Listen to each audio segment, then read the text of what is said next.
السلام علیکم ورحمۃ اللہ وبرکاتہ۔ کیا حال ہے سب کا؟ الحمدللہ۔ نحمده ونصلی علی رسولہ الکریم، اما بعد فاعوذ باللہ من الشیطان الرجیم، بسم اللہ الرحمن الرحیم، رب اشرح لی صدری ویسر لی امری واحلل عقدۃ من لسانی یفقہوا قولی۔ آج ہم انشاءاللہ تاریخ اسلام کی ایک بہت ہی مشہور شخصیت کے بارے میں پڑھیں گے، اور وہ ہے حضرت سمیہ بنت خیاط یا خباط رضی اللہ تعالی عنہا۔ سیدہ سمیہ بنت خیاط، ان کے بارے میں ابن عبد البر نے الاستیاب ایک کتاب ہے صحابہ کے بارے میں، اس میں لکھا ہے کانت سمیہ ممن عذبت فی اللہ وصبرت علی الاذى فی ذات اللہ وکانت فی المبایعات الخیرات الفاضلات، کہ حضرت سمیہ رضی اللہ تعالی عنہا وہ ہیں جنہیں اللہ کے راستے میں تکلیفیں سہنا پڑی، اذیتیں دی گئیں، اور انہوں نے اللہ کی خاطر وہ اذیتیں برداشت کی، ان پر صبر کیا، اور وہ بہت ہی بہترین فاضل خواتین میں سے تھیں جنہوں نے اللہ سے کیے ہوئے اپنے عہد کو نبھایا۔ ان کا شمار ان لوگوں میں سے ہوتا ہے جو سب سے پہلے اسلام لائے، اور کہا جاتا ہے کہ ان کا نمبر اس میں 7واں تھا۔ جو لوگ اسلام میں سبقت دے گئے ان کو کیا کہا جاتا ہے، کچھ معلوم؟ السابقون الاولون۔ کیا سمجھ میں آیا؟ کیا بات کہی گئی اس آیت میں؟ جی، رضی اللہ عنہم ورضوا عنہ، وہ تو سب صحابہ کے ساتھ لگتا ہے۔ ذالک هو الفوز العظیم، اور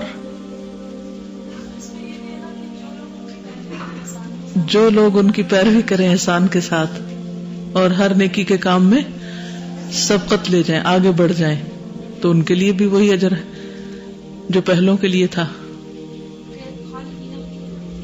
وہ اس میں ہمیشہ رہیں گے۔ ان کا ایسا سودا ہے اللہ کے ساتھ کہ جس میں ان کی جزا ہمیشہ ہمیشہ کے لیے۔ تو یہ سورۃ التوبہ کی آیت نمبر 100 ہے، 100۔ والسابقون الاولون من المہاجرین والانصار، اور سابقون الاولون مہاجرین میں سے بھی اور انصار میں سے بھی۔ والذین اتبعوہم باحسان، اور وہ لوگ جنہوں نے ان کی پیروی کی احسان کے درجے میں، بہت اچھی طرح انہی کی طرح مثالیں قائم کی۔ رضی اللہ عنہم ورضوا عنہ، اللہ ان سے راضی ہو گیا اور وہ اللہ سے راضی ہو گئے۔ وَأَعَدَّ لَهُمْ جَنَّاتٍ، اور اللہ نے ان کے لیے باغات تیار کر رکھے ہیں، تجری تحتها الانہار، جن کے نیچے نہریں بہتی ہیں، خالدین فیہا ابدا، جن میں وہ ہمیشہ ہمیشہ رہیں گے۔ ذالک الفوز العظیم، یہ ہے عظیم الشان کامیابی، عظیم الشان کامیابی۔ دنیا کی ساری کامیابیوں کو بھی اکٹھا کر لیا جائے، اور دنیا میں جتنے بھی لوگ اب تک آئے ہیں ان سب نے جو جو کامیابیاں بھی حاصل کی ہیں، ان سب کو اگر ایک جگہ جمع کر لیا جائے تو بھی وہ ساری کامیابیاں چھوٹی ہیں اس کامیابی کے مقابلے میں۔ اور جنت میں جانے والوں میں سے بھی پھر یہ سب جنت میں بہت اونچے درجوں پر ہوں گے، اور یہ دروازہ بند نہیں کیا گیا۔ وہ تو سابقون تھے ہی، لیکن آج بھی موقع ہے کہ ہم سابقین میں شامل ہو جائیں احسان کے ساتھ، اچھے طریقے سے۔ اس کے لیے کیا کرنا پڑے گا؟ کیا کرنا ہوگا؟ سابق کا مطلب کیا ہوتا ہے ویسے؟ لفظی معنی کیا ہوتا ہے؟ آگے بڑھنے والا، فور رنر، آگے آگے جانے والا۔ اور الاول کون ہوتا ہے؟ فرسٹ، سب سے پہلے آگے جانے والا، سب سے پہلے آگے بڑھنے والا۔ والسابقون الاولون، اس سے کوئی فرق نہیں پڑتا کہ من المہاجرین ہے یا من الانصار ہے یا والذین اتبعوہم باحسان ہے، اصل کوالٹی کیا ہے؟ السابقون الاولون۔ سب سے پہلے نیکی کے کام پتہ چلتے ہی دوڑ پڑنا، اور اس بات کی حرص رکھنا کہ یہ کام میں کروں، یہ نہ دیکھے کہ اچھا کوئی اور کر رہا ہے یا نہیں، کوئی اور کرے گا تو پھر میں بھی کر لوں گا، نہیں، موقع ہاتھ آیا تو گنوانا نہیں، بس کر گزرنا ہے۔ کیونکہ ایسے ہی لوگ ہیں جو رسک لے کر، جان پہ کھیل کر، تکلیفیں اٹھا کر ٹرینڈ سیٹ کرتے ہیں۔ جب ایک ٹرینڈ سیٹ ہو جاتا ہے پھر اس کو کاپی کرنا تو آسان ہوتا ہے نا، تو ان لوگوں نے تو ہمارے لیے ٹرینڈ سیٹ کر دیے، تو کیا ہم احسان کے درجے میں کاپی بھی نہیں کر سکتے؟ تو حضرت سمیہ السابقون الاولون میں سے تھی. ان کا نام سمیہ تھا. والد کو خیاط یا خبات کے نام سے پکارا جاتا ہے. خامن کا نام یاسر بن عامر اور بیٹے کا نام عمار بن یاسر, اور ایک اور بیٹا بھی تھا, اس کا نام عبداللہ تھا. اس بابرکت اور پاکیزہ خاندان نے اسلام کے لیے بہت سی قربانیاں دی اور سخت ترین مصائب اور مشکلات برداشت کی. یاسر بن عامر بن مالک اپنے ملک سے جو یمن تھا, یمن کے علاقے سے, اپنے 2 بھائیوں حارث اور مالک کے ساتھ اپنے چوتھے گمشدہ بھائی کی تلاش میں مکہ کی طرف روانہ ہوئے. یاسر کہاں کے رہنے والے تھے؟ یمن کے رہنے والے. مکہ کیوں آئے تھے؟ بھائی کو تلاش کرنے کے لیے. اب ہوا یہ کہ انہیں نہیں پتا تھا کہ ان کا بھائی زندہ ہے یا فوت ہو چکا ہے. جب یہ مکہ آئے تو یاسر کو مکہ بہت پسند آیا, تو یہ مکہ میں رہ گئے, اور ان کے 2 دوسرے بھائی جو تھے وہ واپس چلے گئے. اب مکہ میں اس دور میں رہنا آسان نہیں تھا. کوئی بھی آؤٹ سائڈر اس طرح مکہ میں آ کے رہ بس نہیں سکتا تھا جب تک کہ کوئی اس کو اسپانسر نہ کرے, یا کوئی اس کی کفالت نہ کرے, یا کوئی اس کا حلیف نہ ہو, کوئی اس کا دوست نہ ہو, سرپرست نہ ہو, گارڈین نہ ہو. تو اس پر ابو جہل کے چچا تھے ابو حذیفہ بن مغیرہ المخزومی. انہوں نے یاسر کو اپنا حلیف بنا لیا, اپنا ساتھی بنا لیا, یعنی ان کی کفالت کی یا ان کی گارڈین شپ کی. تو یہ مکہ میں رہنے لگ گئے. ابو حذیفہ کو یاسر کی عادتیں اتنی اچھی لگی, اتنے پسند آئے کہ انہیں اپنے خاندان کے ایک فرد کی طرح سمجھنے لگے, اور اپنی ایک کنیز سمیہ سے ان کی شادی کر دی. تو وہ یہی سمیہ تھی جن کی شادی یاسر سے ہوئی. ٹھیک ہے. ابن ماجہ میں سیدنا عبداللہ بن مسعود کا بیان ہے, وہ کہتے ہیں کہ سب سے پہلے 7 افراد نے اپنے مسلمان ہونے کا اعلان کیا تھا, یعنی اسلام کو ڈکلیئر کیا تھا. رسول اللہ صلی اللہ علیہ وسلم, ابو بکر صدیق, عمار بن یاسر, سمیہ بنت خیاط, صہیب رومی, بلال حبشی اور مقداد رضی اللہ عنہ. یہ 7 پیپل تھے جنہوں نے کیا کیا تھا؟ صرف اسلام ہی نہیں لائے تھے بلکہ لوگوں کو علل اعلان بتا دیا تھا کہ ہم مسلمان ہیں. اور اس وقت یہ کہنا کہ میں مسلمان ہوں یہ بہت مشکل بات تھی, آسان نہیں تھا. رسول اللہ صلی اللہ علیہ وسلم تو اللہ کے رسول تھے, حضرت ابوبکر ان کے دوست تھے, عمار بن یاسر باہر سے آئے ہوئے تھے, یاسر کے بیٹے جو عمار تھے انہوں نے اسلام کا اعلان کیا, اور پھر ان کی والدہ سمیہ بنت خیاط نے. شوہر کا نام نہیں اس لسٹ میں ملتا, یاسر کا نام نہیں ملتا, لیکن بیٹا جو تھا اس نے پہلے اسلام قبول کر لیا اور اس کا اظہار کیا. اس سے کیا پتہ چلتا ہے کہ ہمیں ویٹ کرنا چاہیے کہ ہمارے ماں باپ ہمیں اجازت دیں اچھا کام کرنے کی, یا پھر وہ ایکنالج کریں, یا ہمیں انکریج کریں, یا ہمیں کہیں تو پھر ہم کریں گے. کیا کرنا چاہیے؟ امی کہے تو پھر نماز پڑھتے ہیں. کیا کرنا چاہیے؟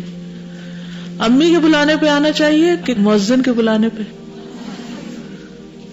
ٹھیک ہے, سب سن رہے کیا کریں گے؟ اب السابقون میں شامل ہونے کے لیے, جن کے لیے اللہ نے جنتیں تیار کی ہیں جس میں وہ ہمیشہ رہیں گے, اس کے لیے کیا کرنا پڑتا ہے؟ اللہ سبحانہ و تعالیٰ کی بات سب سے پہلے مانی جاتی. امی کہے یا نہ کہے, بس پتہ چل گیا اب کر لینا ہے, تاکہ جنت میں بھی سب سے آگے جائیں, دیر نہ لگے. تو کیا ہوا کہ ان 7 لوگوں نے سب سے پہلے اسلام ڈکلیئر کیا. رسول اللہ صلی اللہ علیہ وسلم کو آپ کے چچا ابو طالب نے تحفظ فراہم کیا, انہوں نے ان کو پروٹیکٹ کیا. ابو بکر صدیق رضی اللہ تعالیٰ عنہ کو ان کی قوم نے تحفظ فراہم کیا, وہ ان کے پیچھے تھے. لیکن باقی لوگ جو تھے ان کے پاس کوئی پروٹیکشن نہیں تھی, نہ عمار بن یاسر کے پاس, کیونکہ یہ اوریجنلی مکہ کے رہنے والوں میں سے نہیں تھے. ان کے والد سمیہ بھی کنیز تھی, صہیب رومی بھی باہر کے تھے, بلال حبشی بھی باہر کے تھے, اور مقداد بھی. لہذا باقی سب کو مشرکین نے پکڑ کر لوہے کی دریں پہنا دی, یعنی لوہے کا ڈریس پہنا دیا, اور انہیں دھوپ میں گھسیٹا. آپ نے وہ لوہے کا ڈریس دیکھا کبھی؟ وہ چھوٹی چھوٹی زنجیروں سے بنا ہوا ہوتا ہے, جیسے چھلنی ہوتی ہے نا, چھلنی دیکھی جیسے آٹا چھانتے, اس سے موٹی تاریں ہوتی ہیں, سنگلیاں نہیں جیسے ہوتی, زنجیریں ہوتی ہیں, چینز ہوتی ہیں چھوٹے چھوٹے چھوٹے چھوٹے, اس سے عام طور پہ بنا سا جاتا. اور وہ جب جسم کے اوپر پہنتے ہیں تو ایک تو ہیوی ہوتا ہے, دوسرا یہ کہ اگر وہ گرم ہو جائے تو یوں سمجھے سر کسی اوون میں آ گئے آپ. تو انہوں نے کیا کیا مکہ والوں نے؟ ان سب کو، یہ جو باقی لوگ تھے، ان سب کو کیا کیا؟ لوہے کے وہ گرم کپڑے پہنا کے اور دھوپ میں رکھ کے ان کو گرم کر کے پھر اس میں گھسیٹنا شروع کیا، اور جس طرح چاہا انہیں ظلم و ستم کا نشانہ بنایا. سیدنا بلال کو اللہ کی راہ میں اذیت ناک سزائیں دی گئی. انہیں کھلنڈرے نوجوانوں کے سپرد کر دیا جاتا اور وہ مکہ کی گلیوں میں لیے پھرتے، لیکن وہ اپنی زبان سے احد احد پکارتے. سوچئے کتنی بڑی بات ہے کہ آپ کے پاس چوائس ہو کہ آپ اپنے اسلام کو ظاہر کریں یا نہ کریں، چپ کر کے جو کرنا کرتے رہیں. اور دوسرا یہ کہ آپ لوگوں کو بتائیں کہ میں مسلمان ہوں. I am a Muslim, I am proud to be Muslim, I am not scared to be Muslim. تو یہ کرنا آسان نہیں، کیونکہ اس طرح کرنے میں مشکلات بہت زیادہ ہیں. اسی لیے اقبال نے کہا تھا نا، چمی گویم مسلمانم بلرزم کدانم مشکلات لا الہ را، کہ جب میں کہتا ہوں کہ میں مسلمان ہوں تو میں کانپنے لگتا ہوں، کیونکہ مجھے پتا ہے کہ مسلمان ہونے کی مشکلات کیا کیا ہیں. اپنے آپ کو اس جگہ رکھ کے دیکھیے کہ اگر آپ کے پاس چوائس ہو کہ اپنے اسلام کو اوپنلی ڈکلیئر کریں یا پھر خاموشی کے ساتھ ہی مسلمان بنے رہیں، ایسے ماحول میں جہاں جان کو خطرہ ہو تو کیا کریں گے؟ کیسے مسلمان بن کے رہیں گے؟ بہت سے لوگ اپنے اسلام کو چھپانے کے لیے کیا کیا کرتے ہیں؟ بالوں کے رنگ چینج کر دیتے ہیں، بعض اوقات نام تبدیل کر دیتے ہیں، ڈریس تبدیل کر دیتے ہیں، لینگویج بالکل بدل دیتے ہیں، ہر چیز اپنی بدل دیتے ہیں. بعض لوگ لوگوں کے ڈر سے حجاب نہیں پہنتے کیونکہ پھر لوگوں کو کیا پتہ چل جائے گا کہ یہ ریلیجس شخص ہے. تو we don't want to be known as religious people, کیونکہ جو ریلیجس لوگ ہیں ان کو اب کیا سمجھتے ہیں؟ ٹیررسٹ کہتے ہیں، فنڈامنٹلسٹ کہتے ہیں. تو ہم اس میں شامل نہیں ہونا چاہتے. ہمیں یہ دیکھنا چاہیے کہ اللہ تعالیٰ تو ہمیں ایسا نہیں کہتے. اگر لوگ کہتے بھی تو کیا ہوا؟ اینڈ آف دا ڈے ہمیں تو اللہ سبحانہ وتعالیٰ کے پاس جانا ہے. اگر کوئی ہمارا مذاق اڑا بھی لے گا تو کیا ہو جائے گا؟ تو بظاہر دیکھنے میں یہ لوگ غلام تھے، ان کا سٹیٹس بہت بڑا نہیں تھا، لیکن انہوں نے پھر بھی اپنا اسلام ڈکلیئر کیا. ان کے اندر کی کریج دیکھیں، ان کے اندر کا ایمان دیکھیں، ان کے اندر کا جذبہ دیکھیں کتنا ویلیوبل ہے. تو اس سے کوئی فرق نہیں پڑتا کہ کوئی پڑھا لکھا ہے یا نہیں، یا کوئی مالدار ہے یا غریب ہے، یا کوئی آزاد ہے یا غلام ہے. اللہ سبحانہ وتعالیٰ کے نزدیک سب سے زیادہ کس چیز کی ویلیو ہے؟ کہ کس کے اندر ایمان کتنا ہے. اب کتنے ہی لوگ ہیں جو ان ناموں پر اپنے بچوں کے نام رکھتے ہیں اور خوشی سے رکھتے ہیں، حالانکہ یہ غلام ہیں، ان کی وہاں پر بظاہر دنیاوی سٹیٹس نہیں ہے. تو ہمیں کیا سبق ملتا ہے اس سے؟ جی والذین اتبعوہم بإحسان.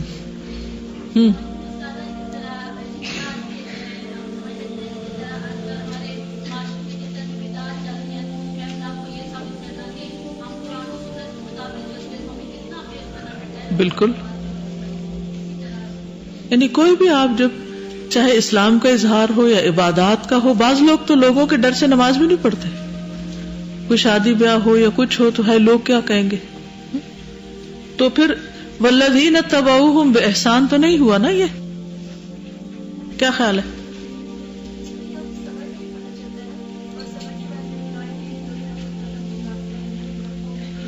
تحیۃ و سلامہ. بالکل، اصلی فائدہ دیکھا، دور کا فائدہ دیکھا، آج کا نہیں کل کا دیکھا، جو فار ایور ہے، پرماننٹ ہے. السلام علیکم استاد. میں یہ بات کرنا چاہ رہی تھی کہ یہاں پہ تو خیر اتنا مسئلہ نہیں ہوتا، لیکن ان ملکوں میں جہاں پہ لوگ مطلب مسلمان کم ہیں اور دوسرے زیادہ ہیں، تو وہاں پہ لوگوں کا انداز معذرت کرنے والا ہوتا ہے. جو مسلمان ہے تو بڑے معذرت خانہ انداز میں کہیں گے کہ یس وی آر مسلم. بالکل، وہ اس کے اوپر پراؤڈ آف نہیں ہوتے. وہ ان کو ہوتا ہے کہ بھی ہم مسلمان ہیں، لیکن ہم کیا کریں، ہم کیونکہ ہمیں مفت میں اسلام مل گیا نا. پھر آپ دیکھیے کہ باقی یہ سارے مرد ہیں، یہ عورت ہیں. اس اعتبار سے بھی ہمارے لیے ایک بہت انکریجمنٹ کی بات ہے کہ ایک عورت ہو کر ان کے اندر ایسا ایمان، ایسا جذبہ. علامہ ابن اسیر نے اپنی کتاب اسد الغابہ میں سیدہ سمیہ کے بارے میں لکھا ہے کہ سمیہ نے اللہ کی راہ میں سخت ترین تکالیف برداشت کی انہوں نے اسلام قبول کرنے میں سبقت کا اعزاز حاصل کیا. یہ ان لوگوں میں سے تھی جنہوں نے اللہ کی راہ میں سخت ترین مشکلات اور مصائب کا سامنا کیا. ہمیں تو کوئی ایسی مشکل نہ باہر سے ہوتی نہ گھر سے. اگر تھوڑا بہت کبھی پیرنٹس ڈانٹ دیں تو بھی ہم کہتے ہیں اچھا چلو کل چھٹی کر لیتے ہیں, آپ امی خوش نہیں ہے. تو جہاں تک تھکنے کا تعلق ہے, ہم تھک کے جو ایک جسمانی تکلیف ہوتی ہے وہ بھی نہیں برداشت کر سکتے کہ ٹو مچ ہو گیا, چلو ایک بریک لے لیتے ہیں تھوڑی سی. تو پھر ہم ان کو کیسے اپنا رول ماڈل بنائیں گے اور ان کے راہ پہ کیسے چلیں گے؟ پھر ہم والذین اتبعوہم بإحسان میں کیسے شامل ہوں گے؟ اگر ہم تناسب کو دیکھیں کہ وہ 100 کے درجے میں تھکے تو ہم تو 1 درجہ بھی تھکنے کو تیار نہیں, اور ہمیں تو کتنی پروٹیکشنز بھی حاصل ہیں. اگر ہمیں آج کوئی کچھ کہے تو ہمارے کتنے سارے دوست ساتھ آ جاتے ہیں, نہیں اس کو کچھ نہیں کہنا. اگر ہمارے خلاف کوئی ایک بات کرے تو دوسرا ہمارے حق میں بات کرنے کے لیے اٹھ جاتا ہے. گھر والوں میں سے بھی اگر کوئی ایک فیملی ممبر کچھ کہتا ہے تو دوسرا دفاع بھی کرنے لگ جاتا ہے. ان لوگوں کو تو کہیں سے پروٹیکشن حاصل نہیں تھی. They were just strangers. Imagine کہ سارے آپ کے خلاف ہیں اور آپ پھر بھی حق بات کر رہے ہیں. یہ معمولی کوالٹی نہیں ہے. یہ وہی کر سکتا ہے جس کو 100% یقین ہو کہ جو کام میں کر رہا ہوں یہ بالکل سچ ہے, یہ بالکل صحیح ہے. گویا انہوں نے اپنی آنکھوں سے اللہ سبحانہ وتعالیٰ کو دیکھ لیا. اس درجے کا ایمان اور یقین.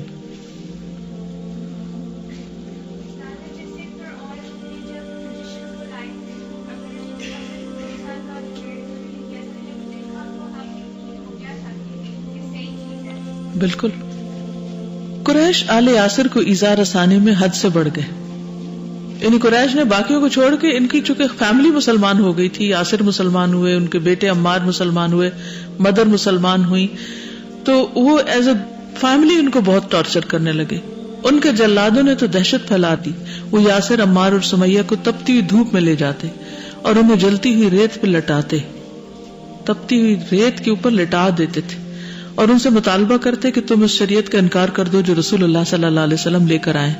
وہ ہر طرح کے ظلم و ستم کو سہ جاتے, لیکن ان کی استقامت میں کوئی لغزش نہیں آتی تھی, نہ ان کے سامنے اپنے موقف میں کوئی لچک کا مظاہرہ کرتے, بالکل بھی نہیں مانتے تھے ان کی کوئی بات. اگلی روایت ضعیف ہے, لیکن بہرحال روایت موجود ہے کہ امام احمد کہتے ہیں کہ عثمان رضی اللہ تعالیٰ عنہ نے رسول اللہ صلی اللہ علیہ وسلم کے صحابہ کو بلایا, ان میں عمار بن یاسر بھی تھے. پھر فرمایا, کیا میں تمہیں عمار کے بارے میں کچھ بتاؤں؟ ہوا یہ کہ میں رسول اللہ صلی اللہ علیہ وسلم کا ہاتھ پکڑے وادی بطحا میں پہنچا. وہاں ہم نے یہ منظر دیکھا کہ مشرکین عمار کے والد اور ان کی والدہ کو بری طرح سزا دے رہے تھے. اب وہ عمار نے کہا, اللہ کے رسول کیا زمانہ بھر اسی طرح ظلم ہوگا؟ تو آپ نے فرمایا, صبر کریں, اور پھر دعا کی, اے اللہ آل یاسر کو بخش دے. لیکن یہ سند منقطع ہے تو ضعیف ہے. لیکن اس بات میں کوئی شک نہیں, اس میں جو کامن فیکٹر ہے اس روایت اور دیگر روایات میں وہ یہ کہ ان کو تکلیفیں بہت دی جاتی تھی. پھر سیدہ سمیہ کے ایمان کی پختگی. یہ بات تو ہر کوئی جانتا ہے کہ عورت مرد کی نسبت طاقت میں کم اور پختہ ارادی کے حوالے سے بھی عورت مرد کی نسبت کمزور ہوتی, یعنی جلدی اپنا فیصلہ بدل دیتی یا ارادہ تبدیل کر دیتی. لیکن سمیہ رضی اللہ عنہا نے قریش کے سب سے بڑھ کر طاقتور ظالم اور جابر کے سامنے چیلنج کر کے اس مقولے کو جھٹلا دیا. ابو جہل نے طرح طرح کے ظلم و ستم کیے اور قسم قسم کے قہر اور جبر کا نشانہ بنایا. اب ابھی تو یہ ابو حذیفہ کے کنیز تھی, پھر یہ ابو جہل کے پاس کیسے آ گئی؟ ہوا یہ کہ جب ابو حذیفہ کی وفات ہو گئی تو پھر جیسے اس زمانے میں مال و دولت تقسیم ہوتا تھا تو جو لونڈی غلام تھے وہ بھی تقسیم ہو جایا کرتے تھے. تو یہ پھر ابو جہل کے حصے میں آئی تھی جو ان کا بھتیجا تھا. ٹھیک ہے, تو اب جب یہ مسلمان ہوئی تو یہ ابو جہل کے پاس تھی, تو وہ بہت زیادہ ظلم ڈھاتا تھا اور اس نے ہر طرح سے ٹارچر کیا کہ کسی طرح ان کو اسلام سے روک دے, لیکن وہ اپنا مقصد حاصل کرنے میں کامیاب نہ ہو سکا اور اس کی امید بر نہ آئی. اس کی تمام تر آرزوئیں اور تمنائیں خاک میں مل گئیں. جب ابو جہل غصے کا اظہار کرتا اور اس کی دیوانگی نقطہ عروج پر پہنچ جاتی تو سیدہ سمیہ اس کی جنونی حالت کو دیکھ کر استہزاء کا مظاہرہ کرتی, جس سے اس کے تن بدن میں آگ بھڑک اٹھتی, اس کا تکبر اور غرور خاک میں مل جاتا. اب اس بات کا کوئی ریفرنس نہیں ملتا کہ واقعی ان کا آگے سے ری ایکشن کیا ہوتا تھا, لیکن یہ بات بہرحال پتہ چلتی ہے کہ وہ اس کی بات نہیں مانتی تھی. جب وہ کہتا تھا کہ تم محمد صلی اللہ علیہ وسلم کا انکار کر دو تو حضرت سمیہ نہیں مانتی تھی. ٹھیک ہے, اور پھر ایک دن ایسا ہوا کہ اس نے غصے میں اتنا مارا کہ حضرت سمیہ شہید ہو گئی، اور اس طرح یہ اسلام کی پہلی شہیدہ تھی۔ ایک دن سمیہ رضی اللہ تعالیٰ عنہا نے ابو جہل سے تلخ اور سخت لہجے میں بات کی تو غضبناک ہو کر اس کا پارا چڑھ گیا اور اس نے طیش میں آ کر انہیں قتل کر دیا۔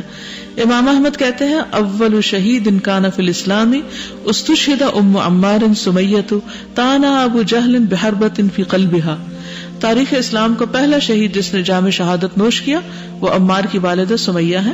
ابو جہل نے اپنا نیزہ ان کے دل میں مارا، یعنی ان کو جان سے ہی مار دیا۔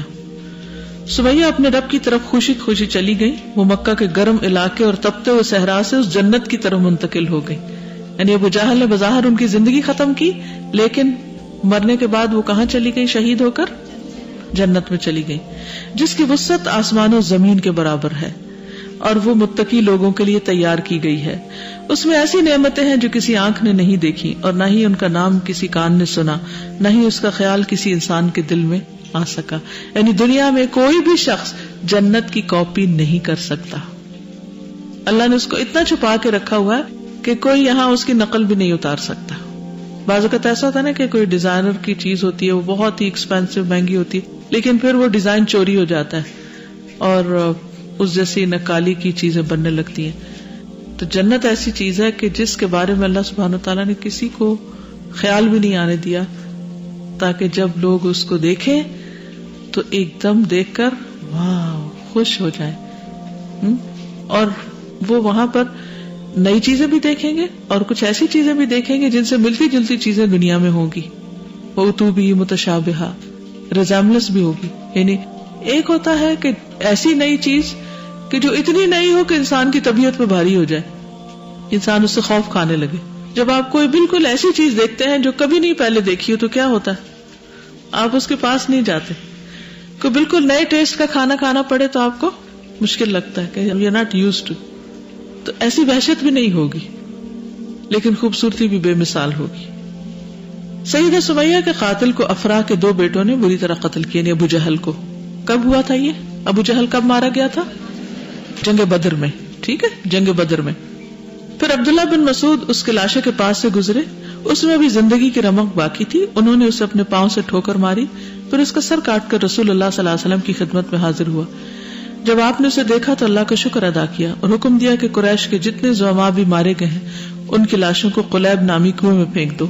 آپ کے حکم کی تعمیل کرتے ہوئے لاشوں کو کنویں میں پھینک دیا گیا، اور آپ نے حضرت یاسر سے فرمایا تھا کہ یاسر قد قتل اللہ قاتل امک، کہ اللہ نے تمہاری ماں کے قاتل کو قتل کر دیا ہے۔ میں سوچ رہی تھی کہ ابو جہل بھی قتل ہوا اور اس کے ہاتھوں حضرت سمیہ بھی شہید ہوئی، دونوں کا انجام کتنا مختلف ہوا۔ وقت تو دونوں کا گزر گیا، وقت تو ہر ایک کا گزر جاتا ہے، لیکن خوش قسمت کون ہے جس کا انجام اچھا ہو۔ ابو جہل نے حضرت سمیہ کو چند دن کے لیے تکلیفیں دی تھی، لیکن وہ اس پر جمی رہی، اپنے ایمان سے ہٹی نہیں، مگر انجام بہت اچھا پایا۔ اور اس کے برعکس ابو جہل نے چند دن مزے کیے، ظلم کیے، لیکن اس کے نتیجے میں اس نے ہمیشہ ہمیشہ کے لیے اپنی عاقبت برباد کر لی۔ تو اس سے ہمیں سبق کیا ملتا ہے؟ کیا سبق ملتا ہے؟ لانگ ٹرم فائدے کو دیکھیں، اور آپ اچھے خاتمے کی دعا کرنی چاہیے، اچھے خاتمے پر نظر رکھنی چاہیے، ہمیشہ فکر کرنی چاہیے کہ ہماری موت کس حال میں ہوگی، یا اللہ ہمارا انجام اچھا ہو۔ کس کس کو اس کی فکر ہوتی ہے؟ سب کو ہوتی ہے۔ تو اس کے لیے کیا کرتے ہیں؟ پھر دعا کے علاوہ کیا کرتے ہیں؟ اچھے اعمال۔ چیلنج قبول کر لیں یا ایک سوچ لیا کہ یہ نیکی کرنی ہے، تو it's not going to be like that کہ وہ بہت ایزی ہوگا ہمارے لیے۔ چیلنجز آئیں گے تو پھر ان چیلنجز کو کمپیٹ کرنے کے لیے we have to think about the آخرہ۔ یس، یعنی سخت مشکلیں آئیں گی جب آپ چاہیں گے نا کوئی اچھے کام کریں تاکہ ہماری موت اچھی آئے، ہمارا انجام اچھا ہو، تو پھر یہ صرف تمنا سے نہیں ہو جائے گا، یہ اچھے بیسٹ وشز سے نہیں ہوگا، اس کے لیے کچھ کرنا پڑے گا۔ جب آپ کرنے لگیں گے پھر آپ کو مشکل آ جائے گی، ٹیسٹ آ جائے گا، پھر کیا ہوگا؟ پھر صرف وہ جم کے رہے گا جو واقعی اچھا چاہتا ہے، ورنہ ارادہ بدل جائے گا۔ تو حضرت سمیہ جیسے ارادے کی پختگی چاہیے ہوگی۔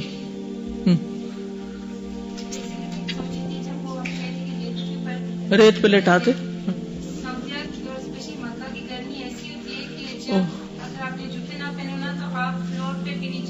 جوتے پہنے بھی ہوں تو چلنا مشکل ہوتا ہے.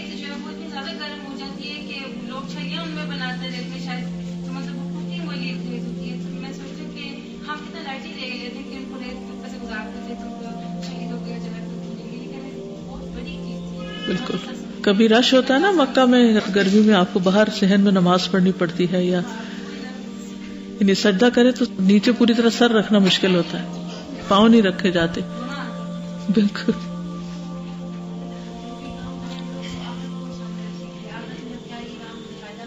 جی ہاں، یعنی کوئی بھی کام شروع کرنے لگے تو ضرور اس بات کو دیکھیں کہ اس کا آخرت میں کیا فائدہ ہونے والا مجھے. ہاں جی. آپ استاذہ میرے ذہن میں آ رہا تھا کہ جب انہوں نے اسلام قبول کیا حضرت سمیہ نے، تو اس وقت تو انہوں نے قرآن پاک بھی نہیں پڑھا، کچھ بھی نہیں، کوئی انہوں کو نہیں پتا تھا، جیسے 1 سال کا کورس بھی نہیں کیا انہوں نے، کوئی ڈیٹیل کچھ نہیں، کوئی تہجد بھی نہیں پڑھی انہوں نے. تو ایمان اتنا اسٹرانگ کیسے ہو گیا پھر؟ میں آج بھی اس پہ سوچ رہی تھی کہ ایمان کی پختگی کے لیے کیا چیزیں ضروری ہیں. مجھے جو بات سمجھ میں آتی ہے وہ زیادہ سے زیادہ اللہ سبحانہ وتعالیٰ کی پہچان. جتنا زیادہ آپ اپنے رب کو پہچانیں گے اتنا زیادہ آپ مضبوطی سے اس کو پکڑیں گے، چمٹ جائیں گے، اور اس درجے کا آپ کے دل میں ایمان آئے گا. اور جس درجے کا ایمان آئے گا اس درجے کی استقامت ہوگی، اس درجے کا عمل بدلے گا، اور جس درجے کا عمل بدلے گا اس درجے کے آپ کے درجے بنیں گے، اسی کے حساب سے پھر آپ کے درجات ہوں گے. عقیدہ پڑھاتے ہوئے ایک بات میں نے کہی تھی، آپ کو یاد بھی ہوگی، کہ اگر معرفت ناقص ہے تو ایمان ناقص ہے، اگر ایمان ناقص ہے تو عمل ناقص ہے، اور عمل ناقص ہے تو جزا بھی ناقص ہے، یعنی اس میں بھی کمی آئے گی. تو یہ سب ایک دوسرے کے ساتھ لگی ہوئی ہیں. اللہ نے فطرت میں ہمارے رکھ دیا ہے اپنی پہچان کو. تو جو لوگ آنےسٹ ہوتے ہیں، سچے ہوتے ہیں، حقیقت پسند ہوتے ہیں، تعویلیں نہیں کرتے، ہر چیز کا کوئی جسٹیفیکیشن نہیں نکال لیتے، حق نظر آتا ہے تو بس اس کو پھر پا لیتے ہیں اور پکڑ لیتے ہیں. اور صرف یہ نہیں، حضرت آسیہ کو آپ دیکھیں، پھر وہ رجل مؤمن جو تھا فرعون کے دربار، پھر وہ جو جادوگر تھے، ان کی تو ساری زندگی جادو کرتے گزری تھی، وہ تو جادو کے ماہر تھے. لیکن جب حق کھلا، اللہ سبحانہ وتعالیٰ یہ پردہ ہر ایک کی آنکھوں سے ہٹاتا ہے اور حق نظر آ جاتا ہے.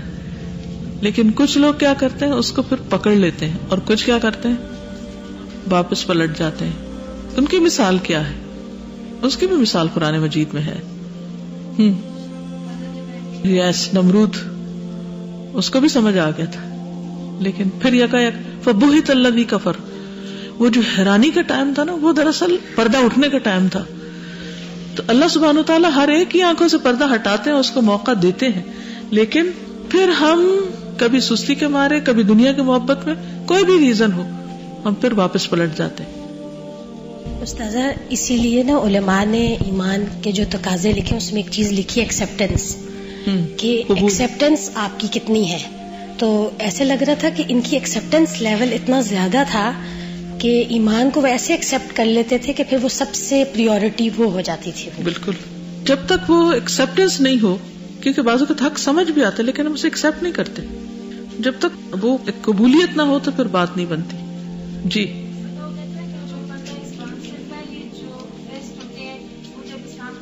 یس، بالکل. کچھ لوگ اسلام کے بغیر بھی بہت بہترین ہوتے ہیں، اور جب اسلام میں آ جاتے ہیں تو اور بھی زیادہ بہترین ہو جاتے ہیں. بالکل. ہرقل کی مثال کے سب کچھ جان گیا تھا، لیکن جب قوم کو دیکھا، باہر کا ایکسٹرنل پریشر دیکھا، اور اس کو یہ ہوا کہ میری سلطنت چلی جائے گی، تو واپس پلٹ گیا. جی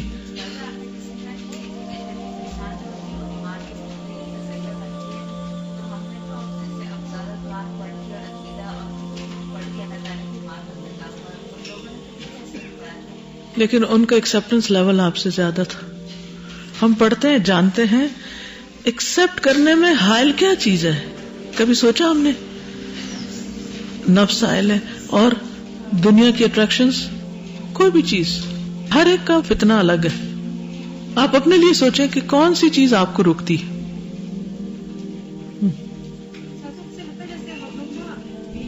مسلم کہیں ہمارے دماغ میں یہ چیز ہوتی ہے، جب بھی ہم کوئی اسٹرانگ اسٹیپ لینے لگتے ہیں نا دین کے لیے، تو یہ ہوتا ہے کہ اچھا جانا تو جنت میں ہے نا، مطلب وی آر مسلم ہے تو مسلمانی، یعنی ہم لوگ اتنی بڑی قربانی شاید اس لیے نہیں دے پاتے ہیں اتنی سختی کے ساتھ میں کہ ہم لوگوں کو کہیں لاشعور میں یہ چیز ہے کہ اچھا جانا تو مسلمان نہیں ہے، اور پھر قرآن بھی تو پڑھ رہے ہیں نا، پڑھا بھی تو رہے ہیں نا، یعنی اگر تھوڑی بہت چلو ہو بھی گئی تو چلو، یعنی ہم لوگ چلاویں کام بہت کرتے ہیں. بالکل، یعنی کہ اتنی تکلیف میں خود کو ڈالنے کی ضرورت کیا ہے، اتنی مشقت میں خود کو کیا ڈالنا، جب جنت میں چلے جانا ہے تو پھر اتنی تکلیفیں اٹھانے کی کیا ضرورت ہے.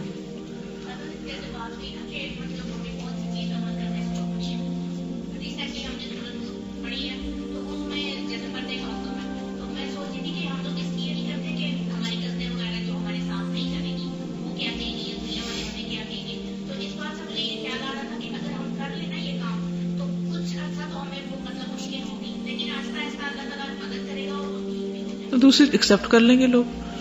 ہر چیز شروع میں مشکل ہوتی ہے، لیکن اپنے لیے بھی مشکل ہوتی ہے اور دوسروں کے لیے بھی ایکسپٹ کرنا مشکل ہوتا ہے، لیکن پھر انسان اگر اس پر جم جائے تو پھر آسان بھی ہو جاتا ہے. عمار رضی اللہ عنہ کے ماں باپ راہ حق میں شہید کر دیے گئے، یعنی حضرت یاسر کو بھی شہید کر دیا گیا تھا، والدہ کو بھی، اور ان کے ایک اور بھائی تھے عبداللہ، ان کو بھی، اور یہ اکیلے رہ گئے تھے اب پورے خاندان میں سے. یعنی یہ شہیدوں کا خاندان ہے جس میں سے حضرت عمار اکیلے رہ گئے تھے. ان کی شہادت کے بعد قریش عمار پر پل پڑے، سخت ترین سزا دینے لگے، مار مار کر چمڑی ادھیڑ دی. اس کے پختہ ارادے میں اضملال آیا. قریش جس طرح چاہتے تھے کہ اپنی زبان سے کلمہ کفر نکالے، اس نے کفار کا مطالبہ پورا کر دیا. پھر وہ رسول اللہ صلی اللہ علیہ وسلم کی خدمت میں حاضر ہو کر زار و قطار رونے لگے. آپ کو بتانے لگے کہ مجھے اتنی زیادہ جسمانی اذیت دی گئی کہ جان بچانے کی خاطر میری زبان سے وہ کلمات نکلے جو کافر نکلوانا چاہتے تھے، لیکن میرا دل ایمان کے حوالے سے مطمئن تھا. وہ بہت گھبرائے ہوئے تھے. عرض کیا، اے اللہ کے رسول صلی اللہ علیہ وسلم، اب میرا کیا بنے گا؟ میری تو ساری کمائی غارت ہو گئی. رسول اللہ صلی اللہ علیہ وسلم نے اسے تسلی دیتے ہوئے یہ آیت پڑھی، جو شخص ایمان لانے کے بعد کفر کرے، وہ اگر مجبور کیا گیا ہو اور دل اس کا ایمان پر مطمئن ہو تب تو خیر، مگر جس نے دل کی رضامندی سے کفر قبول کر لیا ان پر اللہ کا غضب ہے اور ان کے لیے بہت بڑا عذاب ہے. اللہ سبحانہ وتعالیٰ کا یہ فرمان سن کر عمار رضی اللہ عنہ خوش ہو گئے، اس لیے کہ ایمان کے حوالے سے ان کا دل مطمئن تھا. انہوں نے مجبور ہو کر کافروں کے سامنے اپنی زبان سے کچھ ایسے کلمات ادا کیے جس سے کافر ٹھنڈے پڑ گئے. ایمان کے بارے میں ادنا سا شک و شبہ بھی ان کے دل میں نہ تھا. عبداللہ بن مسعود کی روایت سیدنا عمار بن یاسر کے فضل اور شرف کے لیے کافی ہے. عبداللہ بن مسعود کہتے ہیں کہ میں نے رسول اللہ صلی اللہ علیہ وسلم کو یہ فرماتے ہوئے سنا، اذا اختلف الناس کان ابن سمیہ مع الحق، جب لوگوں میں اختلاف ہوگا تو سمیہ کا بیٹا حق کا ساتھ دے گا. اللہ تعالیٰ آل یاسر پر رحم کرے اور انہیں جنت الفردوس میں جگہ عطا فرمائے. رسول اللہ صلی اللہ علیہ وسلم نے حضرت عمار کی بہت تعریف کی ہے، اس لیے میں چاہوں گی کہ چند باتیں ان کے بیٹے کے بارے میں ضرور آپ سے کی جائیں تاکہ اس خاندان کا مزید تعارف آپ کے سامنے آ جائے. ان کے جو السابقون الاولون میں ہونے کے بارے میں ایک اور روایت صحیح بخاری میں ہے. حمام بن حارث سے مروی ہے، وہ کہتے ہیں کہ عمار بن یاسر رضی اللہ عنہما نے کہا کہ میں نے رسول اللہ صلی اللہ علیہ وسلم کو اس حالت میں بھی دیکھا ہے جب آپ کے ساتھ 5 غلام، 2 عورتیں اور ابو بکر صدیق کے سوا اور کوئی مسلمان نہ تھا. 5 غلام کون کون سے؟ بلال، زید بن حارثہ، عامر بن فہیرہ، ابو فکیہہ اور عمار کے والد یاسر. اور 2 عورتیں کون تھی؟ حضرت خدیجہ اور حضرت سمیہ، اور بعض نے کہا ہے کہ ام ایمن. رسول اللہ صلی اللہ علیہ وسلم نے حضرت عمار کے سر کو ایک دفعہ جھاڑتے ہوئے فرمایا، افسوس عمار، اے سمیہ کے بیٹے، تجھے ایک باغی گروہ قتل کرے گا. یعنی آپ نے ان کی شہادت کے بارے میں بھی پیشن گوئی کی تھی. تو حضرت عمار جو تھے یہ حضور صلی اللہ علیہ وسلم کو بہت پیارے تھے، اور ان کے بارے میں آپ صلی اللہ علیہ وسلم نے یہ خبر دی تھی کہ یہ مرتے دم تک فطرت پر رہیں گے، مرتے دم تک فطرت پر رہیں گے. اور آپ نے ان کی سیرت اختیار کرنے کا بھی حکم دیا کہ ان کے طریقے کی پیروی کی جائے. تو اس لیے ضروری ہے کہ غور کیا جائے کہ وہ کیسے مسلمان تھے اور ان کے معاملات کیسے تھے کہ جس سے ہم بھی کچھ سبق سیکھ سکیں. تو احادیث میں ان کے بارے میں کافی کچھ ملتا ہے، اور یوں لگتا ہے کہ دین کے تمام اہم معاملات میں ان کو کافی علم تھا، اسی لیے حضور صلی اللہ علیہ وسلم نے ان کے طریقے کی پیروی کا حکم دیا. اور پھر یہ بھی کہ کس طرح ان کے دوسرے صحابہ کے ساتھ تعلقات تھے. السلسلہ صحیحہ کی ایک حدیث ہے، رسول اللہ صلی اللہ علیہ وسلم نے فرمایا میرے بعد ابو بکر اور عمر کی پیروی کرنا، عمار کی سیرت اختیار کرنا اور ابن مسعود کے عہد کو تھام لینا۔ ایک اور جگہ پر آپ صلی اللہ علیہ وسلم نے فرمایا عمار کو ہنسلی کی ہڈیوں تک، یعنی یہاں تک، یعنی سینہ جہاں ختم ہوتا ہے اوپر کو گلے کے پاس، ایمان سے بھر دیا گیا ہے۔ یعنی ان کے صرف اتنی جگہ پر ایمان نہیں ہے، پورا سینہ بھرا ہوا ہے اور ہڈیوں تک اوپر تک بھرا ہوا ہے۔ اچھا، آپ کو اپنے دل کے اندر اللہ کی محبت کتنی محسوس ہوتی ہے؟ اتنی سی، اتنی، یا پورا سینہ ٹھنڈا ہوتا ہے؟ یا کبھی آپ نے میجر کیا کہ کہاں تک جاتے ہیں وہ محبت، وہ شوق اور وہ خوشی اور وہ ایکسائٹمنٹ؟ کبھی جائزہ نہیں لیا کریں۔ پورا ہے، آدھا ہے، چوتھائی ہے، ایک سائڈ ہے، دونوں سائڈ ہیں، فیلنگ نہیں آتی آپ کو؟ رسول اللہ صلی اللہ علیہ وسلم نے ابو الیقظان، ان کی کنیت تھی ابو الیقظان، کیا کنیت تھی؟ ابو الیقظان، یعنی عمار بن یاسر کے بارے میں فرمایا کہ یہ فطرت پر ہیں اور اس کو مرنے تک، یہ انتہائی بوڑھا ہونے تک نہیں چھوڑے گا، یعنی فطرت پر ہی رہیں گے۔ حضرت عائشہ کہتی ہے کہ رسول اللہ صلی اللہ علیہ وسلم نے فرمایا عمار کو جب بھی دو باتوں میں سے اختیار دیا گیا اس نے ان دونوں میں سے زیادہ ہدایت والی بات کو چنا، یعنی ان کا انتخاب بھی بہت اچھا ہوتا ہے، چوائس بہت اچھی ہوتی ہے۔ اشتر کہتے ہیں کہ ایک مرتبہ خالد بن ولید اور عمار بن یاسر کے درمیان کسی بات پر تکرار ہو گئی، آپس میں جھگڑا ہو گیا۔ عمار وہاں سے رسول اللہ صلی اللہ علیہ وسلم کی خدمت میں شکایت لے کر چلے گئے تو آپ نے فرمایا جو شخص عمار سے دشمنی کرتا ہے اللہ تعالیٰ اس سے دشمنی رکھتا ہے، اور جو اس سے نفرت کرتا ہے اللہ تعالیٰ اس سے نفرت کرتا ہے، اور جو اس کو برا بھلا کہے اللہ اس کو برا بھلا کہتا ہے۔ تو اس پر خالد بن ولید جو تھے وہ رونے لگے، اور کہا یہ جاتا ہے کہ اس کے بعد وہ کہتے ہیں کہ اس بات کے سننے کے بعد میرے دل میں حضرت عمار کی محبت بھر گئی، یعنی کہ سب کچھ نکل گیا۔ ابراہیم سے مروی ہے، وہ کہتے ہیں کہ علقمہ رضی اللہ عنہ شام تشریف لے گئے، مسجد میں جا کر یہ دعا کی اے اللہ مجھے ایک صالح ساتھی عطا کر، مجھے کوئی نیک دوست دے۔ انہوں نے کہا کیا تم میں نبی صلی اللہ علیہ وسلم کے رازدار نہیں ہیں کہ ان کے رازوں کے سوا ان کو کوئی نہیں جانتا، یعنی حضرت حذیفہ؟ میں نے عرض کیا جی ہاں موجود ہیں۔ پھر انہوں نے کہا کیا تم میں سے کوئی ایسے شخص نہیں ہے جنہیں اللہ نے اپنے نبی کی زبانی شیطان سے پناہ دی تھی؟ تو ان کی مراد حضرت عمار سے تھی۔ میں نے عرض کیا جی ہاں وہ بھی موجود ہیں، یعنی اگر تمہیں نیک ساتھی چاہیے تو یہ نیک ساتھی موجود ہیں، ان سے دوستی کرو۔ نبی صلی اللہ علیہ وسلم نے ان کے بارے میں شہادت کی خوشخبری بھی دی تھی۔ کیا کہا تھا آپ نے کہ تمہیں ایک باغی گروہ قتل کرے گا۔ فرمایا افسوس عمار کو ایک باغی گروہ قتل کرے گا جسے عمار جنت کی دعوت دیں گے، اور وہ جماعت عمار کو جہنم کی دعوت دے رہی ہوگی۔ ابو سعید کہتے ہیں کہ عمار کہہ رہے تھے اعوذ باللہ من الفتن، میں فتنوں سے اللہ کی پناہ مانگتا ہوں، کیونکہ بہت مشکل وقت ہے نا کہ انسان کو کوئی ایسی چیز کی دعوت دے جو اس کے لیے خطرناک ہو اور وہ اس کو پہچان سکے یا پہچان نہ سکے۔ کتنی دفعہ ایسے ہوتا ہے نا کہ کچھ چیزوں کے بارے میں ہم ڈیسیژن نہیں لے پاتے کہ یہ ٹھیک ہے یا نہیں، یہ اچھا ہے یا نہیں۔ ایسا ہوتا ہے آپ کے ساتھ؟ ایون نیکی کے کام، ان میں بعض اوقات ہم تھوڑا ریلکٹنٹ ہو جاتے ہیں، بڑے ڈاؤٹ فل ہو جاتے ہیں، پتہ نہیں یہ کرنا اس کا کچھ فائدہ ہوگا بھی یا نہیں۔ آپ میں سے کتنے لوگ ایسے ہیں جن کو یہ قرآن مجید پڑھتے ہوئے بھی ایسے ڈاؤٹس آتے ہوں کہ پتہ نہیں ہم ٹھیک کر رہے ہیں کہ نہیں؟ آتے ہیں، بتاتے نہیں، کوئی بات نہیں۔ دیکھیے وسوسے تو سب کو آتے ہیں، سب کو آتے ہیں نا وسوسے، پتہ نہیں یہ جو ہم نیکی کے نام پہ کر رہے ہیں یہ نیکی ہے بھی کہ نہیں۔ اور بعض اوقات وہ اتنے غالب آ جاتے ہیں کہ آپ سے وہ کام بھی چھڑوا دیتے ہیں۔ جی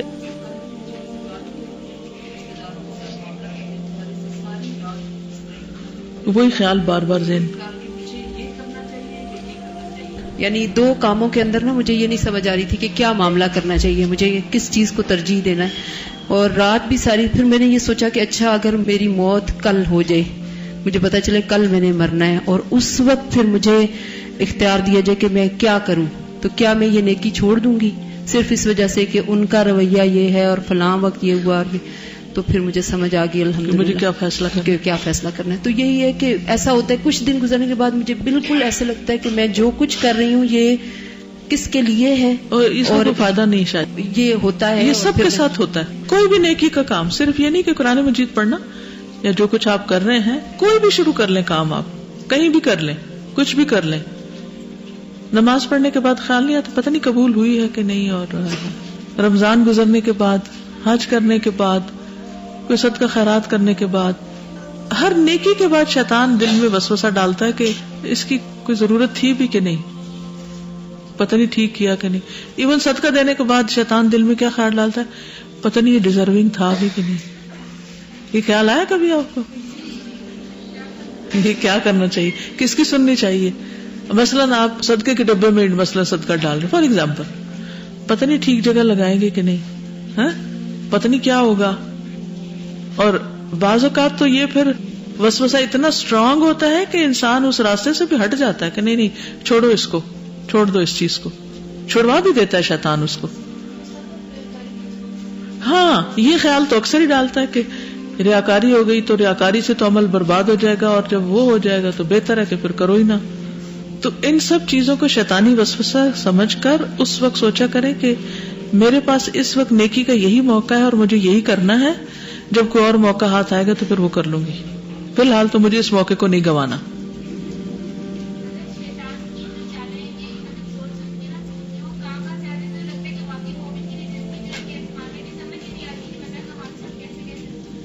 بالکل.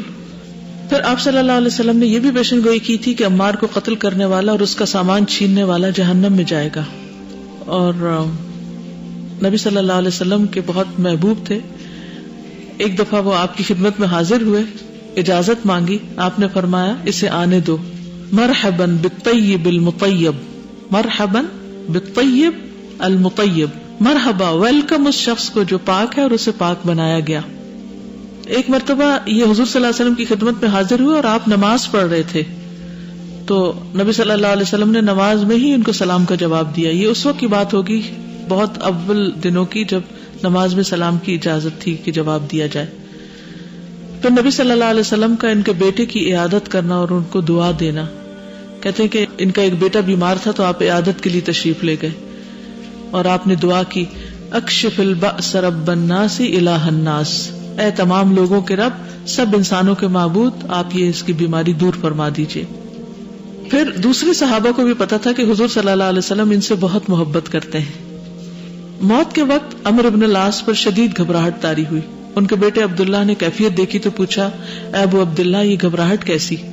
حالانکہ نبی صلی اللہ علیہ وسلم تو آپ کو اپنے قریب رکھتے تھے، یعنی آپ ان کے محبوب لوگوں میں سے تھے اور آپ کو مختلف ذمہ داریاں بھی دیتے تھے. انہوں نے فرمایا، بیٹا یہ تو واقعی حقیقت ہے، لیکن میں تمہیں بتاؤں اللہ کی قسم میں نہیں جانتا کہ نبی صلی اللہ علیہ وسلم محبت کی وجہ سے میرے ساتھ یہ معاملہ فرماتے یا تالیف قلب کے لیے، یعنی میرا دل رکھنے کے لیے. البتہ میں اس بات کی گواہی دے سکتا ہوں کہ دنیا سے رخصت ہونے تک وہ دو آدمیوں سے محبت کرتے تھے، ایک سمیہ کے بیٹے عمار سے اور ایک ام عبد کے بیٹے عبداللہ بن مسعود سے. یعنی ان کے بارے میں تو مجھے پکا یقین ہے کہ ان سے محبت کرتے تھے. اور یہ حدیث بیان کر کے انہوں نے اپنے ہاتھ اپنی ٹھوڑی کے نیچے رکھے اور کہنے لگے، اے اللہ تو نے ہمیں حکم دیا، ہم نے اسے چھوڑ دیا، تو نے ہمیں منع کیا اور ہم وہ کام کرتے رہے، اور تیری مغفرت کے علاوہ کوئی چیز ہمارا احاطہ نہیں کر سکتی. آخری دم تک یہی کلمات کہتے رہے، یعنی بخشش مانگتے رہے، اور پھر وہ فوت ہو گئے. حضرت عمار جو تھے وہ نبی صلی اللہ علیہ وسلم کی عبادت کے طریقوں پر بھی گہرا غور و فکر کرتے تھے. عمار کہتے ہیں کہ رسول اللہ صلی اللہ علیہ وسلم اپنے دائیں اور بائیں سلام پھیرتے حتیٰ کہ رخساروں کی سفیدی نظر آ جاتی، یعنی پیچھے ہوتے تھے نا وہ، تو وہ دیکھتے کہ آپ سلام میں کتنی گردن موڑتے ہیں. کتنی موڑتے تھے؟ پیچھے والے کو یہ جو رخسار اس کی سفیدی نظر آ جائے، اتنا. سلام کیسے پھیرتے؟ پھیرے ذرا، پیچھے والوں کو نظر آ رہی ہے آپ کی سفیدی؟ ٹھیک ہے، اوکے. پھر اسی طرح حسان بن بلال کہتے ہیں کہ میں نے عمار بن یاسر کو وضو کرتے ہوئے دیکھا، انہوں نے داڑھی کا خلال کیا تو ان سے کہا گیا آپ داڑھی کا خلال کرتے ہیں؟ انہوں نے کہا کون سی چیز میرے لیے مانے ہے، جبکہ میں نے رسول اللہ صلی اللہ علیہ وسلم کو اپنی داڑھی کا خلال کرتے ہوئے دیکھا ہے. یعنی وہ بہت غور سے دیکھتے تھے کہ آپ عبادات کیسے ادا کر رہے ہیں. پھر اسی طرح نبی صلی اللہ علیہ وسلم کی بات فوراً مانتے تھے. آپ نے ان کی سیرت سے سیکھنے کے لیے کہا نا، اس لیے. عمار کہتے ہیں ایک رات میں اپنے گھر والوں کے پاس آیا، میرے دونوں ہاتھ پھٹ چکے تھے، تو گھر والوں نے زعفران کا خلوق یعنی اس کی خوشبو مجھے لگا دی. صبح کو میں حضور صلی اللہ علیہ وسلم کے پاس حاضر ہوا، میں نے آپ کو سلام کیا، آپ نے جواب نہ دیا، نہ ہی مجھے مرحبا کہا. فرمایا جاؤ اور اس خوشبو کو دھو کر اپنے سے دور کرو، کیونکہ یہ خوشبو جو ہے خواتین کے لیے ہوتی ہے جس میں رنگ ہوتا ہے اور خوشبو کم ہوتی ہے. بس میں گیا اور اسے دھو دیا، پھر واپس آیا اس حال میں کہ اس کا دھبا مجھ پہ باقی تھا. میں نے سلام کیا، آپ نے جواب نہیں دیا، نہ مرحبا کہا. فرمایا جاؤ اور اسے دھو ڈالو. میں گیا، اسے دھویا، واپس آیا، سلام کیا تو آپ نے جواب دیا اور مرحبا کہا. فرمایا کہ فرشتے کافر کے جنازے پر خیر اور بھلائی لے کر نہیں آتے، اور نہ ہی زعفران میں لتھڑے ہوئے شخص کے پاس، اور نہ ہی جنبی شخص کے پاس خیر لے کر آتے ہیں. البتہ جنبی کے لیے رخصت ہے کہ جب وہ سونا یا کھانا پینا چاہے تو وضو کر لے، کیونکہ ان اللہ یحب التوابین و یحب المتطہرین. پھر اسی طرح یہ ہے کہ آپ صلی اللہ علیہ وسلم کے خطبے کا دیکھتے کہ سائز کتنا ہے، نماز پڑھانے کا وقت کتنا ہے، آپ کی دعاؤں کو یاد رکھتے تھے. صاحب کہتے ہیں کہ عمار بن یاسر نے ہمیں نماز پڑھائی اور بہت چھوٹی پڑھائی. کچھ لوگوں نے کہا آپ نے بہت ہلکی نماز پڑھائی. کہنے لگے اس کے باوجود میں نے نماز میں بہت سی دعائیں مانگی ہیں جو میں نے حضور صلی اللہ علیہ وسلم سے سنی. جب وہ اٹھے تو ان کے پیچھے ایک آدمی گیا تو اس نے اپنا نام پوشیدہ رکھا. اس نے پوچھا کہ کون سی دعائیں؟ تو انہوں نے یہ دعا سنائی، اللہم بعلمک الغیب وقدرتک علی الخلق احینی ما علمت الحیات خیرا لی وتوفنی ما علمت الوفات خیرا لی اللہم انی اسألک خشیتک فی الغیب والشہادہ. یہ دعا آخر تک. پھر نہ صرف یہ کہ خود نبی صلی اللہ علیہ وسلم کی اطاعت کرتے بلکہ دوسروں کو بھی اس پر ابھارتے تھے، اور عملی زندگی میں ہر کام میں اللہ سبحانہ تعالیٰ کی رضا چاہتے. قیس بن ابو حازم کہتے ہیں عبداللہ رضی اللہ عنہ نے فرمایا میں کسی ایک کو بھی نہیں جانتا جو فتن میں نکالا گیا اور اس کے ساتھ اللہ کی رضا اور آخرت کا گھر چاہتا سوائے عمار بن یاسر کے. پھر انہوں نے ہجرت بھی کی تھی، اور کہتے ہیں کہ ان کے بارے میں بھی گواہی دی گئی کہ ان کی ہجرت اللہ کی خاطر تھی. پھر اسی طرح یہ ہے کہ اللہ سے اجر پانے کے لیے شدید محنت بھی کرتے تھے، یہ بھی ان کی سیرت کا ایک پہلو ہے. اکرمہ کہتے ہیں کہ ایک مرتبہ ابن عباس نے ان سے اور اپنے بیٹے علی سے فرمایا کہ تم دونوں ابو سعید خدری کے پاس جا کر ان سے حدیث سنو. ہم دونوں گئے، اس وقت تو اپنے باغ میں تھے. ہمیں دیکھ کر انہوں نے اپنی چادر پکڑ لی اور ہمارے پاس آ کر بیٹھ گئے، احادیث بیان کرنے لگے. اسی دوران چلتے چلتے تعمیر مسجد کا ذکر آیا تو انہوں نے فرمایا کہ ہم ایک ایک اینٹ اٹھا کر لاتے تھے اور عمار دو دو اینٹیں اٹھا کے لاتے. نبی صلی اللہ علیہ وسلم نے انہیں دیکھا تو ان کے سر سے مٹی جھاڑنے لگے. فرمایا عمار تم اپنے ساتھیوں کی طرح ایک ایک اینٹ کیوں نہیں اٹھاتے؟ انہوں نے کہا میں اللہ سے زیادہ اجر چاہتا ہوں. یعنی یہ نہیں کہا کہ سارے ایک اینٹ اٹھا رہے ہیں تو میں کیوں دو اٹھاؤں. سارے ایک اٹھا رہے تھے اور وہ دو اٹھا رہے تھے. اور پوچھا کہ تم کیوں ایسا کر رہے؟ کہا زیادہ اجر. سمپل سی بات ہے، پتا تھی کہ زیادہ کام کرے گا تو زیادہ اجر ملے گا نا، اجر کمانا پڑتا ہے. اور اسی طرح یہ ہے کہ جب حضرت عمر اور حضرت عمار دونوں ایک سفر میں تھے اور اس وقت سفر میں جنبی ہو گئے تو حضرت عمر نے نماز نہیں پڑھی اور حضرت عمار نے کیا کیا، مٹی میں لت پت ہو کے اپنے آپ کو صاف کیا اور نماز پڑھ لی. یعنی ہر حال میں نماز کی فکر. پھر اسی طرح بہت سے معاملات میں معاملہ فہمی بھی کرتے تھے اور لوگوں کو احسن طریقے سے نصیحت بھی کرتے تھے اور دوسروں کا حق پہچاننے میں بھی بہت آگے تھے. پھر یہ کہ بہت عاجزی والے تھے، کبھی آر نہیں محسوس کرتے تھے کہ انہیں کہاں بیٹھنا پڑ رہا ہے یا لیٹنا پڑ رہا ہے. ایک موقع پر جب لیٹنے کی کوئی جگہ نہیں تھی تو مٹی پر ہی لیٹ گئے اور وہیں پر آرام کرنے لگے. پھر یہ کہ ان کے ساتھی جو تھے وہ بھی ان سے بہت محبت کرتے تھے اور ان کی تعریف کرتے. پھر ان کی اولاد میں سے مختلف لوگ، ان کا بیٹے کا نام محمد تھا، ان کے پوتے کا نام سلمہ تھا، ان کا ایک پوتا جو تھا ابو عبیدہ تھا، اور ابو عبیدہ دوسرے صحابہ سے علم حاصل کرتے رہے. پھر ان کی روایات میں مشہور روایت تیمم کی روایت ہے. آپ کو یاد ہوگا کہ حضور صلی اللہ علیہ وسلم سے جب پوچھا گیا، انہوں نے یہ پوچھا تھا نبی صلی اللہ علیہ وسلم سے، تو آپ نے فرمایا کہ ایک ضرب اور چہرے اور ہاتھوں دونوں کے لیے ایک ہی ضرب کافی. یعنی چہرے پر پھیرنے کے لیے الگ مٹی اور ہاتھوں کے لیے الگ نہیں، بلکہ ایک ہی دونوں کے لیے کافی. پھر اسی طرح ان کی نماز کے بارے میں، روزے کے بارے میں، قرآن کی تفسیر کے بارے میں روایات ہمیں احادیث کی کتابوں میں ملتی ہیں. اور پھر منافقت سے متعلق روایت ہے ایک، رسول اللہ صلی اللہ علیہ وسلم سے روایت کرتے ہیں کہ جو شخص دنیا میں دو رخا ہوگا، قیامت کے دن اس کی آگ کی دو زبانیں ہوگی. اس کے بعد ایک موٹا سا آدمی گزرا، آپ نے فرمایا یہ بھی انہی لوگوں میں سے ہے. یعنی دنیا میں یہ بتا دیا گیا کہ اس کا کردار کیسا اور اس کا پھر انجام کیسا ہوگا. پھر جنت میں داخل نہ ہونے والوں کے بارے میں ان کی روایت، آپ نے فرمایا 3 قسم کے لوگ جنت میں داخل نہیں ہوں گے. نمبر 1 دیوس، دیوس وہ مرد ہوتے ہیں جو اپنی بیوی کو کسی برے کام سے یا اپنے گھر کی خواتین کو کسی بے حیائی کے کام سے نہ روکیں. وہ عورتیں جو مردوں سے مشابہت کرنے والی ہیں، یعنی مردوں جیسا ڈریس پہننا، مردوں جیسے ایکٹنگ کرنا، اور ہمیشہ شراب پینے والا.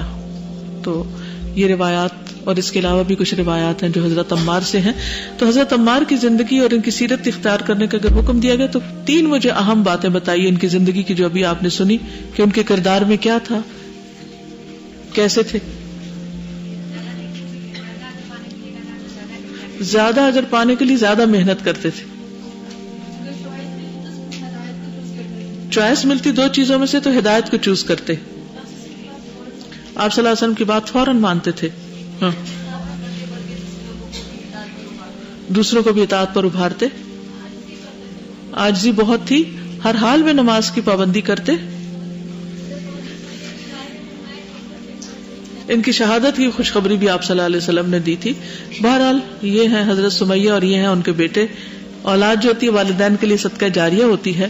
تو آپ دیکھیے کہ ان کے دوسرے بیٹے شہید ہو گئے، وہ خود شہید ہو گئی، ان کے شوہر شہید ہو گئے، اور بچے تو حضرت عمار اپنے خاندان میں سے واحد. لیکن اکیلے ہونے کے باوجود کس طرح انہوں نے نبی صلی اللہ علیہ وسلم کی نظروں میں ایک محبوب مقام حاصل کیا اور کس طرح اپنے آخرت اور اپنے انجام کو بہتر بنایا. اللہ تعالی ہم سب کا انجام بھی بہت اچھا کرے. وآخر دعوانا ان الحمد للہ رب العالمین. سبحانک اللہم وبحمدک، اشہد ان لا الہ الا انت، استغفرک واتوب الیک. السلام علیکم ورحمۃ اللہ وبرکاتہ.